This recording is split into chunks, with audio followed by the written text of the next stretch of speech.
the minute that the team is on, like they can see where you see, then a lot of that gets sorted out.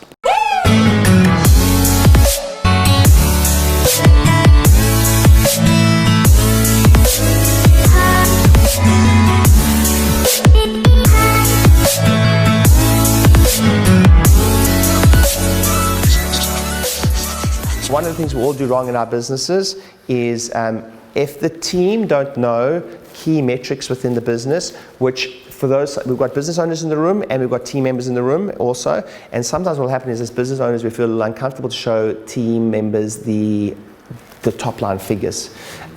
So my team members, you can ask Jess, she only joined the team last week and we had a quarterly, which I'll talk about in a moment, with it's DC Practice Growth is this company, and we had our quarterly and they saw every figure.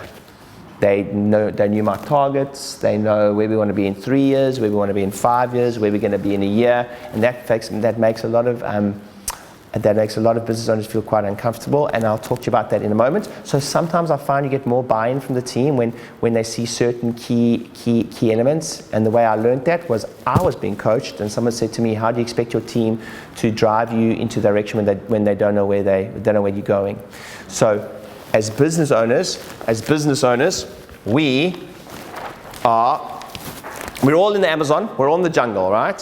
So as business owners, we've got this big jungle, and there's this beautiful big tree here, and I actually had a green, so I don't know why I should put in green. So you got this tree, and just imagine there's a whole forest. And as the business owner, your job, whether you realize it or not even your job, but you are more there than you realize, and you kind of know. So we had in-depth conversation yesterday, Josiah, when you want to take the business, you are here to make sure that you know, there's lots of things about scaling, recruiting, you want to break a ceiling, etc. So you guys have that clarity in your head. The only problem is the rest of the team are down here, and they just see bush. They just see trees, and it's super overwhelming.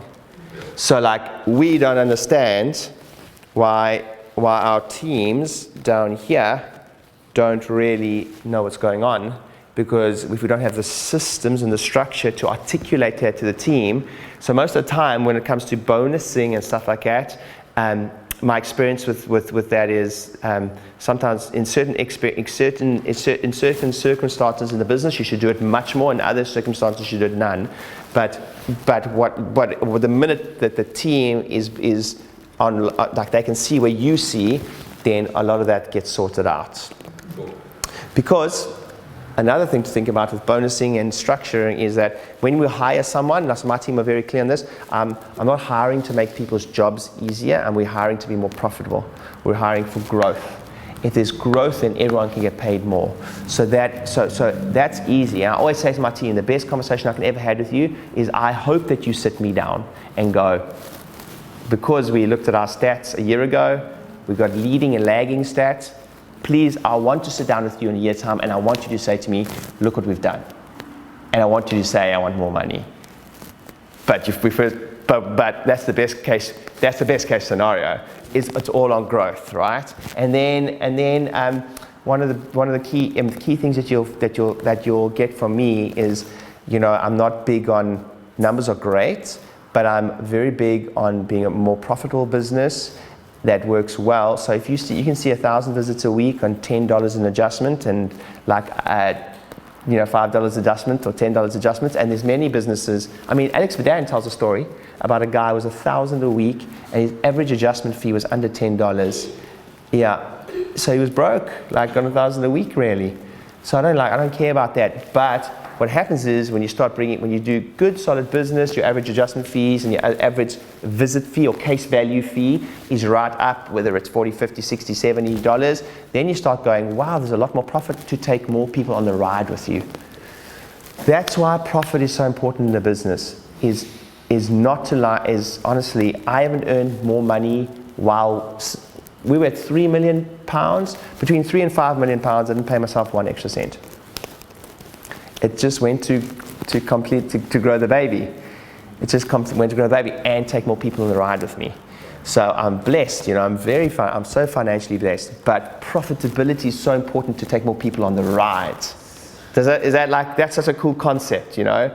And then when you do that, to take more people on the ride with you, you know, Zig Ziglar said that you know, the more people you help achieve their dreams, the more you get yours. So that's why I'll talk about profitability and talking about goals and all of that. The more you can, most people sitting in this room, and it's interesting to have another team member here, but sometimes what will happen is most people sitting in this room are going to be a visionary type. That's not a personality type, that's a seat in your business. A lot of the stuff I'll teach you today comes from a book called Traction. You've heard me speak about that before, Chuck? So the book is Traction, and it's like how do you describe Traction? It's a business structure book. Helps with good business structures. There are so many books that are equivalent of it. There's another one I'd highly recommend. While it's a very challenging read, called Scaling Up by Vern Harnish. And he also wrote a book called Mastering the Rockefeller Habits. So those are not commonly talked about in the chiropractic sense because for some reason, we don't talk about good business structure too often. Hey guys, thanks for watching. Don't forget to hit the subscribe button and turn on the notifications so you know exactly when I'm coming on to give you a great tip.